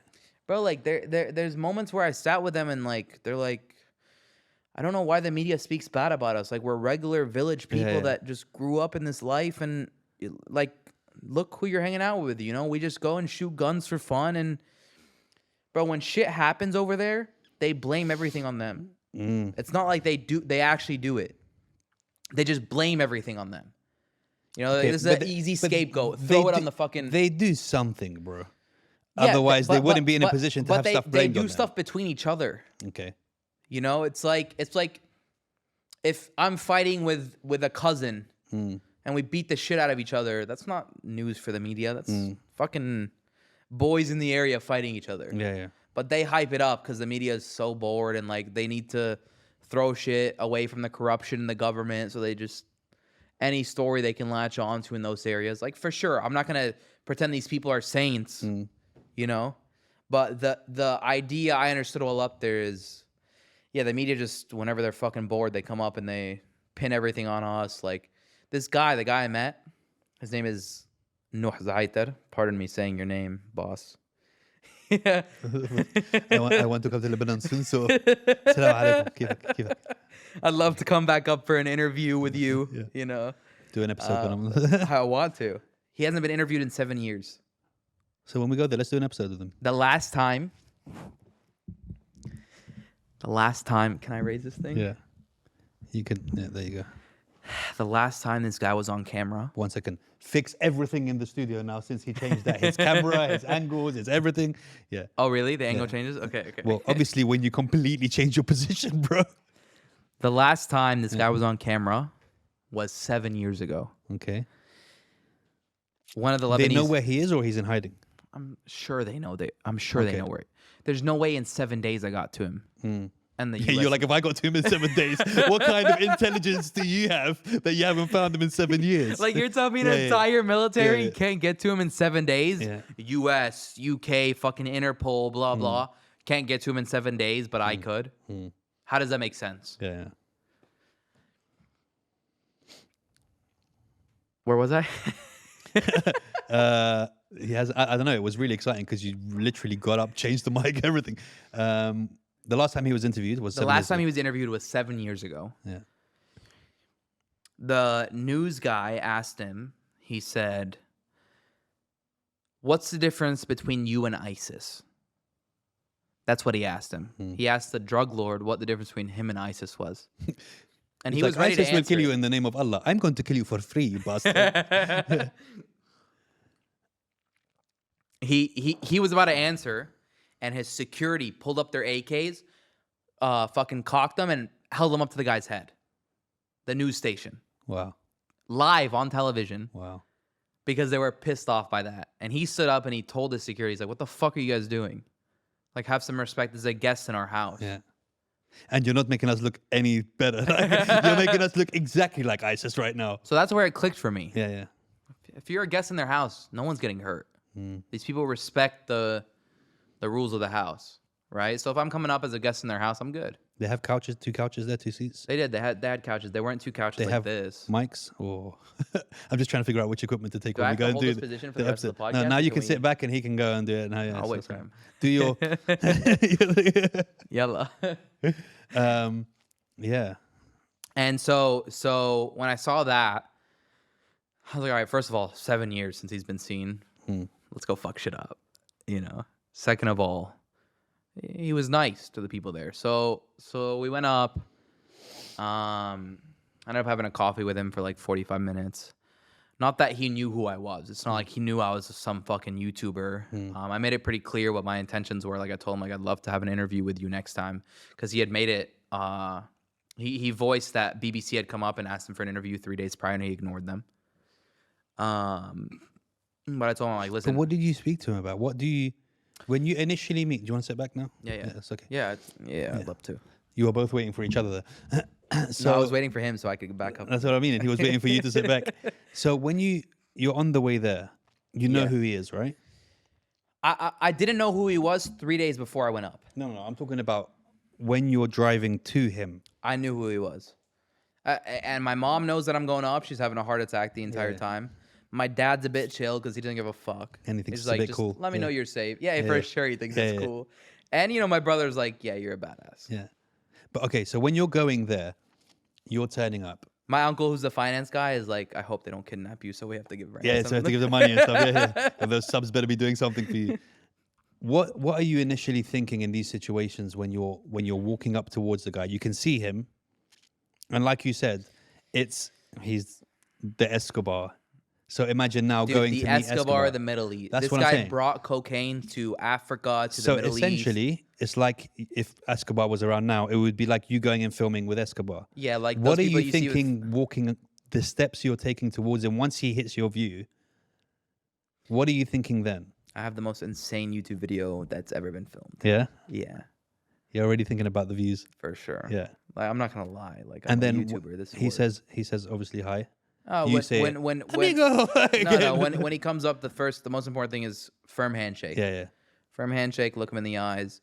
I had bought $500 worth of cigars as Okay. a gift. You know, I wanted. I'm sure not everyone who comes up to him brings Yeah. $500 worth of cigars. He didn't give a fuck. Hmm. Whatever. I put them with the Yeah, but I'm sure at some point it'll. Yeah.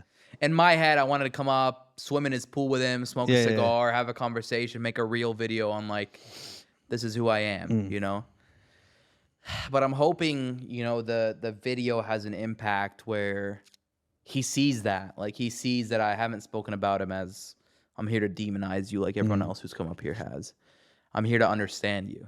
That's what I'm here for. Do you feel like he was a bit, not apprehensive because he doesn't give a fuck about you, but I mean, like, do you feel like he was a bit kind of closed off because He wasn't closed off because the people I had gone up with were actually close to him.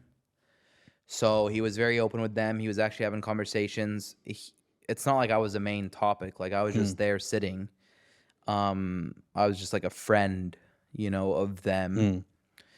But it was hard for me to break the ice with a joke because his Arabic was very strong. So you're wanted, huh? Like where most places I can get in because I can break a joke. Yeah. I couldn't break the ice there because my Arabic wasn't strong enough.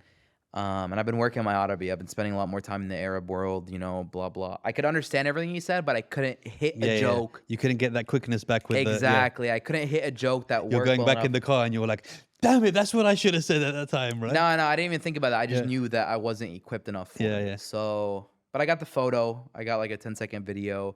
It'll tie into the weed documentary. And when you go back again, you've already made that initial thing that he knows who you are. Well, I'm sure he'll see the video. Anything with him that ends up on TikTok gets millions of views in Lebanon. Nice. People see his convoy driving with 10, you know, Escalades that are tinted, and they're like, that's his convoy, and fucking millions of views. So the video is going to blow up. It's going to make me probably one of the most famous people in Lebanon for a few weeks at least. And, you know, next year when I go back, people will know what's up. But what I'm hoping is that he appreciates that I'm one of the first people that doesn't demonize him. You know, I'm not, because I'm not, look, there's things that are right and wrong in the world. That's not my job.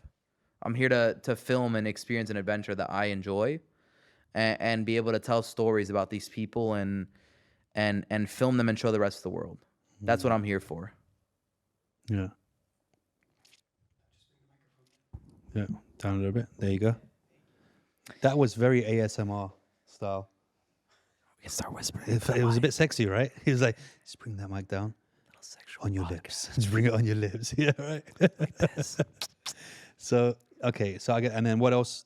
I want to be the first person to interview him in a way to pick his mind, not to be to like understand him, yeah. yeah, not to be fuck you, blah blah.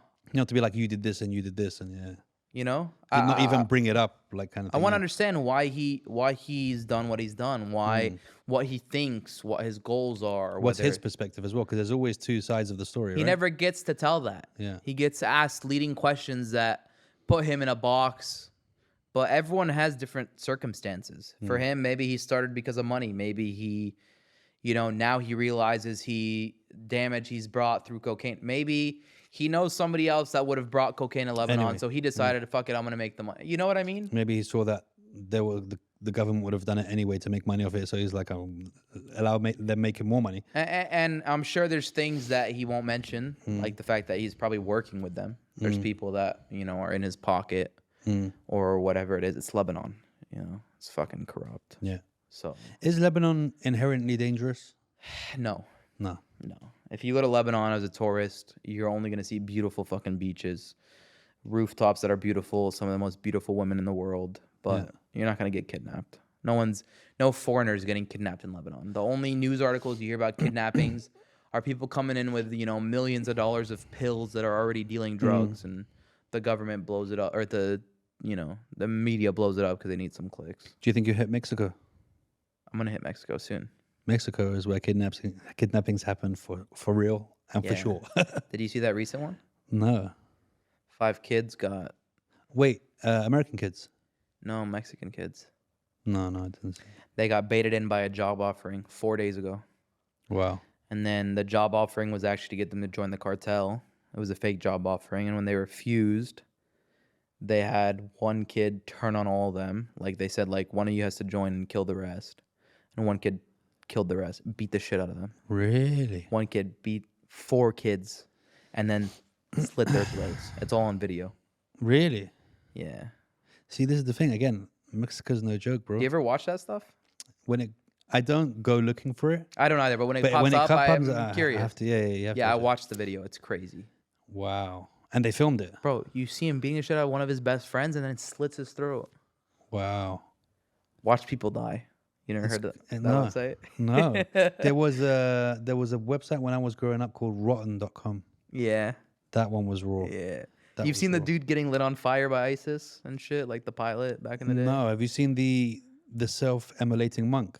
That's on YouTube. What's that? So there's a monk who literally sets himself on fire because of all this political thing that's happening. It's a crazy video, bro, because he just sits there like this. Doesn't flinch. So crazy. Doesn't flinch, doesn't move, doesn't do this, like that, to the point till he's completely singed and then just falls to the side. Stop. I swear to God. I'll send you that video. It's crazy. It's really weird to think, wow, is there something in this meditation shit that you can set yourself on fire and not even move? For sure there is. Really? Those people that meditate are some of the strongest people. Yeah, but dude, they can control people. Have you ever? You've been I know in Dubai? people that have cured their eyesight Yeah, from meditating. I get that, but you've been in Dubai in August, right? Yeah, that shit's hot. Have you walked to the pool without your slippers on? Right now. Have you walked to the pool without your slippers on before? No. On the tiles? No. Okay. In the Try pool? it. No. Walk to the pool. Oh yeah, on the tiles and that. forgetting your slippers. Yeah, I did it in Egypt on the sand. You have to start running within seconds, right? Yeah. Now that's just tiles from the sun. Yeah. Imagine doused in kerosene and you don't move, bro. You're just like that. That's crazy. It's a whole different ball game. So you're gonna go get kidnapped in Mexico. Before that, the podcast exclusive before it comes out. Okay, nice. I went up to the border of Lebanon to a place called Barsel. It's a Syrian refugee camp, which used to be controlled by ISIS during the war 7 years ago. Went into one of the camps, met a local. They brought me in. They offered me, coffee, tea. It's like 50 people surrounding us because they got the camera. They're trying to show. And, the conclusion, they live pretty decent. I'm going to be honest. For refugees, they live really fucking good. They have nice houses, blah, blah. They have a good kitchen. The only issue is that they have 8 kids. Why are you having 8 kids if you can't afford to have 8 kids? They're telling me that their kids are starving, that they can only feed them 2 pieces of bread. And you had them after you became a refugee as well. It's not like you already had them. I even asked them at the end, I'm like, hey, with all due respect, if you can't afford to feed your kids, why do you have 8? Would like that. But I'm like, all right, that's not a good excuse. So we went there. This is all in one video. We met up with a smuggler who smuggles cigarettes across the border. You can't say these people are bad people, bro. The only thing they're doing is disobeying the government. The tax man, avoiding taxes for the government that's going to use them on other stupid shit, to fund more wars. So with all due respect, you can't say that this smuggler's a bad person. He's a very genuine guy, took care of us. He's never hurt anybody in his life. Trying to provide for his family. Trying to provide for his family by just, taking things through shitty roads at night to Syria. And we ended up in an ISIS cave as well on the border. It's a cave that they kidnapped. What's an ISIS cave? It's a cave. That looks like your friend's apartment. It's a cave that they used to occupy during the war 7 years ago in 2016 in Lebanon. And while they were fighting a war with Syria, Lebanon, and Jabhat al-Nusra, which is a militia group, they kidnapped 7 Lebanese soldiers and held them hostage in that cave. So there's a church in the cave, a mosque. There's a toilet in the ground. There's a prison. How big is this cave? Dude, the cave was fucking huge. Easily fits 1,000 people. But it's not that smart to hold somebody hostage in a cave because there's only one way out. Yeah, there was like a few exits, but Oh, yeah, there one was, way huh? out. Yeah. No, I mean, it is technically one way out. Yeah. But it was a place that protects them from artillery. Okay. Nice. So, dude, there were like ISIS toothbrushes on the ground. It was You pretty mean cool to see. branded toothbrushes with No, ISIS? they're not branded. White But it's like- toothbrushes it's with ISIS it's printed like a on them. toothbrush, and you know Yeah. that ISIS used to miswak, brush their yeah. teeth with it, Yeah. which is pretty cool to see. Yeah. So we went in that cave and we're eating like cherries right outside the cave. There's like cherry trees and shit. Nice. Fresh, beautiful cherries. And it's just like it's a cool idea. And then we went to the last military checkpoint before the border, and they stopped us on the military checkpoint because I was the one American with 4 Lebanese. They stopped us for 15 to 20 minutes. They were like, you've been in the ISIS cave. I No. see cherry all around your mouth. No, it was you're 4 Lebanese with an American. You might be kidnapping him because okay. it was the last checkpoint before the border. So they stopped us for 15 minutes. They took all our info. They questioned us, blah, blah. And my mom had called me at the same time. And she was like, are you good? I was like, no, we're actually currently at a military checkpoint. She's like, my mom's scared shitless because she knows. I tell her when I'm on a mission so that she doesn't have to stress the other days. It's like, today you're allowed to stress. So she's doing her hair and she calls me and she's like, what are you up to? I'm like, yeah, I'm at a military checkpoint on the border right now. She starts freaking out. Within like 7 minutes, I get a call. While we're still at the checkpoint, I get a call from one of her friends. He goes, where are you? Which checkpoint? I was like, blah, blah, blah. He's like, what's the guy's name so we can get him fired? I'm like, it's not that deep. Yeah. Like, The we're wasta. good. I think he's just making sure we're. Yeah. He's like, are you sure? I'm like, yeah, my mom's just overstressing. Trust me. Like, let the guy keep his job. He's like, okay. If you need anything, I call mean, that back. doesn't work for your cred when you're like, my mom's going to fire you. But I don't say that. I don't tell my mom to Yeah. like. It's Lebanon. It's my country. Like, sure, we're connected, but I'm not calling my mom and telling yeah. her, yo, do this. I'm just being honest with my mom, and she's freaking out, thinking I'm dying.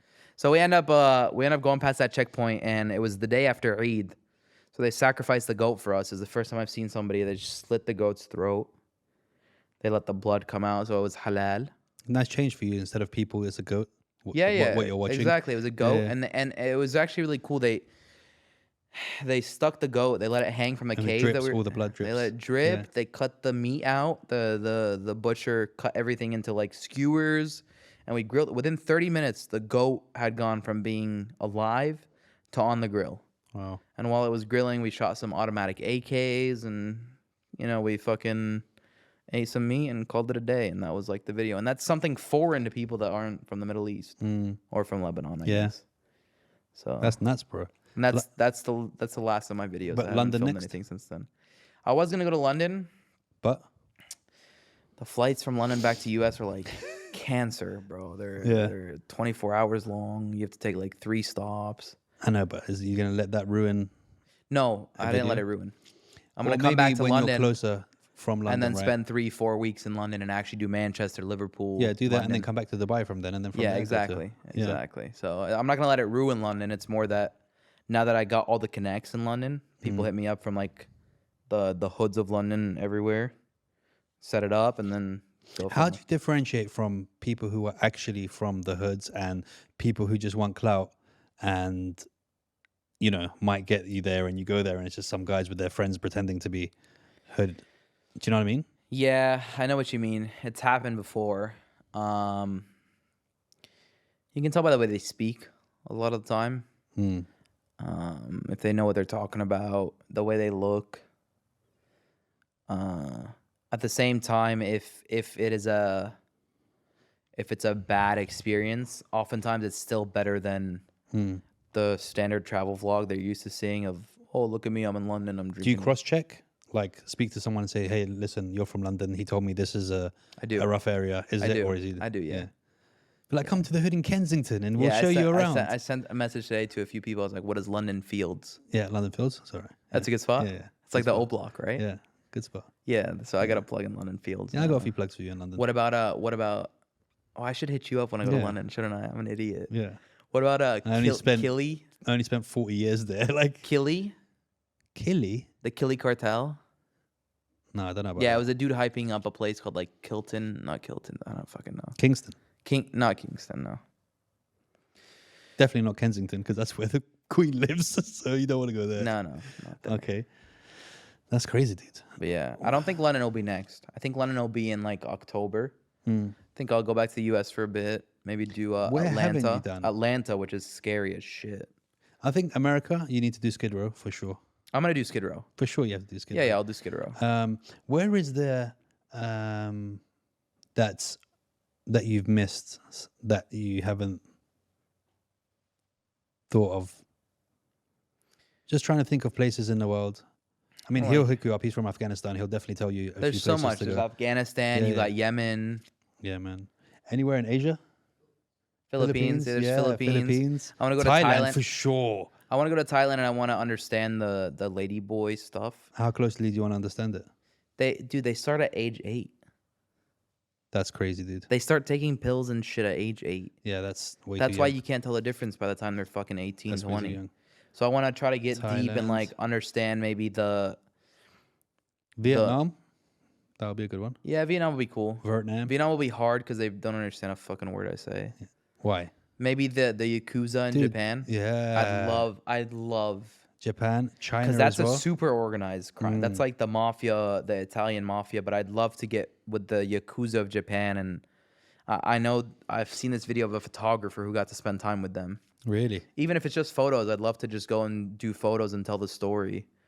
Nah, you wouldn't do photos. You'd get there, bro. I feel like if you get there, you'd pass the Yeah. photos, man. You wouldn't be. Yeah, the only issue is when it gets to those places, a lot of those places aren't English educated at all.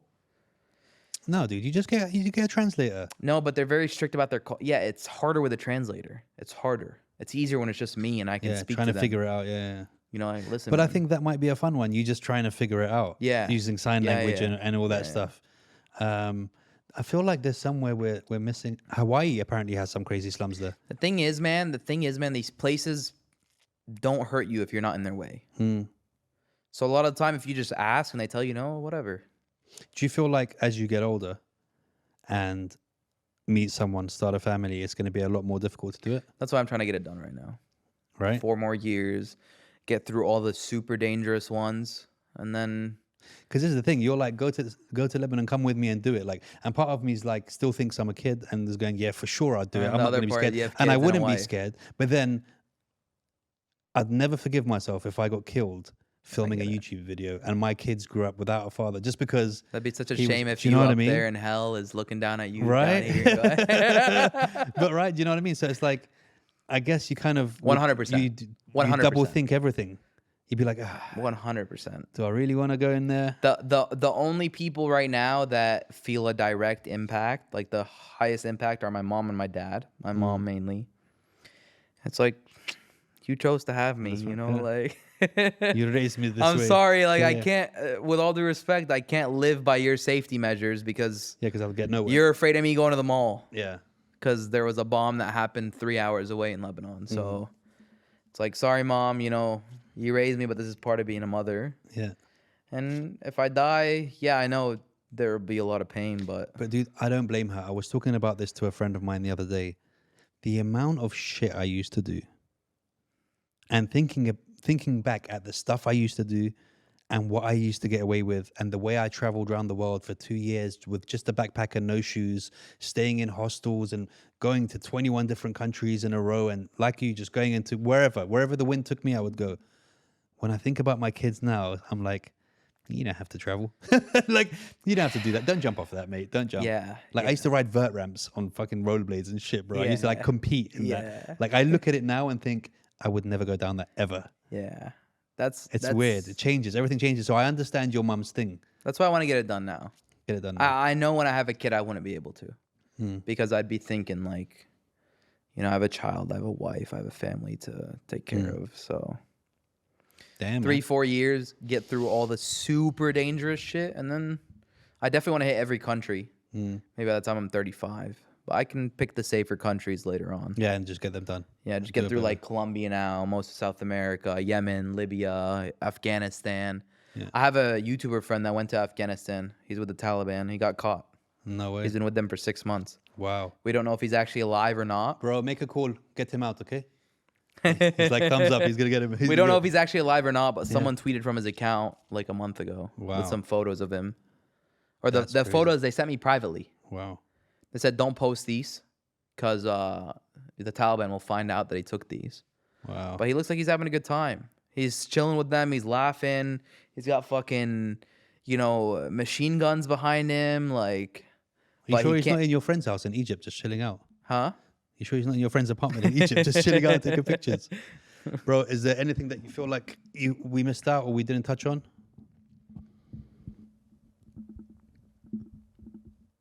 I mean, you could do your monologue now again if you wanted to. If there's one piece of advice.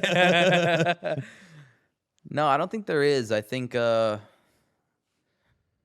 much as I say, like, yeah, we've done some of the craziest shit we've ever done. Without me knowing, we'll keep breaking it. Keep doing it, yeah. Like, it's been the same with Brazil. It's been the same with Lebanon again. And I'm sure it'll feel the same when I go to fucking Libya or Afghanistan or whatever. I feel like you're going to get more vicey when you have parents, when you have kids and a family. I feel like now you're going to do this stuff, and then after you'll be like, let me show you the world of prostitution or something safe where you're not going to get hurt in it, and then just show that side of it. I don't really care for the prostitution side because I'm not too fascinated about prostitutes. No, but I mean to document the trade, the trade. No, and all I that get it, stuff. I get it. But like even like red light district of Amsterdam, it's whatever. It's just a fucking it's just a street with windows and women are sitting in it. Yeah. Like it's not that interesting. It's I want to show ways of life of people. So yeah, as I get older, I'm sure it'll slow down. But you ever think of going to those tribes? Yeah. The ones that the killed. tribes are simple though. The tribes aren't scary. You didn't go to you know that tribe that guy that the preacher, cannibal tribe? the preacher tried to go to, and they literally just killed him. North Sentinel Island. Yeah. Yeah, I'm not going there. There you go. So there is a line. I'm good. There is a line you won't cross. There's a line. Yeah. 4 people have tried and 4 people have died. That's crazy. So I'm not gonna pretend like when there's 0% chance of communication, then there's no point of trying it. Yeah. Because the whole point is I'm breaking the ice with communication. Yeah. So that tribe actually the only way they communicate is official Indian communications that they've been having for years of like delivering them fruits or whatever, coconuts and shit. So I doubt I'll be able to film with that tribe. If I do, that would definitely cement me as all time the greatest of all time. Yeah. So maybe now you got me hyped. Let's try and hook it up. Now you got me wanting to speak to the Indian government. Communication, bro. Let's get some coconuts and see where we can go, bro. Yeah. I'll stay on the boat and you can go forward, bro. I got kids, bros. Maybe actually now that I might have to postpone having kids for a bit. So let's see. That'll be the final boss. Yeah, that's the last episode. Let me do everything, and that'll be the last episode. The last episode. That could be an insane last episode. And what you can do is in between from now and then, just slowly try to set up some line of communication over the years. Yeah. Until you can get them. I do wonder if these international government agencies consider me like a target of interest. Well, if they don't know, they will soon. Yeah, but for what? Do you think they're smart enough to know if they couldn't reach this guy and I reached him in 7 days? Are they smart enough to know that I'm just a fucking naive YouTuber? That I think because it's YouTube, you'll get away with more. Yeah, maybe. So we'll see. That's crazy. I'm just a fucking adventurer, man. Dude, it's been an absolute pleasure as always. The lights are gonna turn off in a sec. Episode 3 will be coming out September. Yeah, I think so. If I come back in September, for sure. We'll do another one. Depends if I have a good enough reason to come back. Yeah, let's flip the camera. Yeah, dude, it's been an absolute pleasure. As always, the stories are both hilarious and enlightening. Let's do Lebanon. Has it been an hour and a half? Done. Yeah, a bit more. Wow. Yeah. I mean, we started a bit late because you came here 40 minutes late. I haven't done a podcast, by the way, since the last time I was with you. Good. You officially signed. You can't do podcasts unless you come on. It's Lebanese blood, bro. That's it. This you have a what's the word? The not NDA. That's it. No. NDA. Exclusivity. Exclusivity, yes. So exclusivity of Arab. If you want any of his podcasts, you have to go to Jibber with Jabber Uncut, which is connected at the bottom of his website, which is Arab Uncut.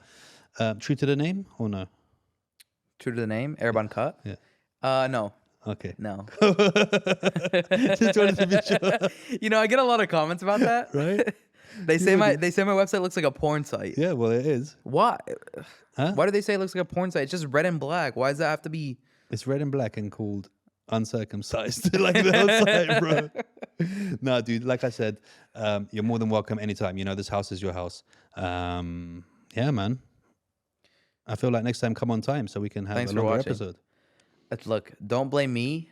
The Uber was 1 minute away, and he took the wrong turn, and it went to 14 minutes. And then took another one after that. No, I canceled him and then took a different Uber. Another one. Nah, bro. Welcome back anytime. It's been an absolute pleasure. We need to hang out before you go. Yeah, When well, you I going? leave Thursday. Let's do something. You want to do something tomorrow? Let's take the boat. I'll take you to the dangerous parts Tomorrow? of the ocean. You want to take the boat tomorrow? Yeah, let's do it. Are you trolling or Why would I troll? you want to take the boat tomorrow? Yeah. I'm down. Okay, let's do Yeah, it. let's do it. Don't threaten me with a good time, bro. Guys, I've been AJ. He's been Arab. Boom.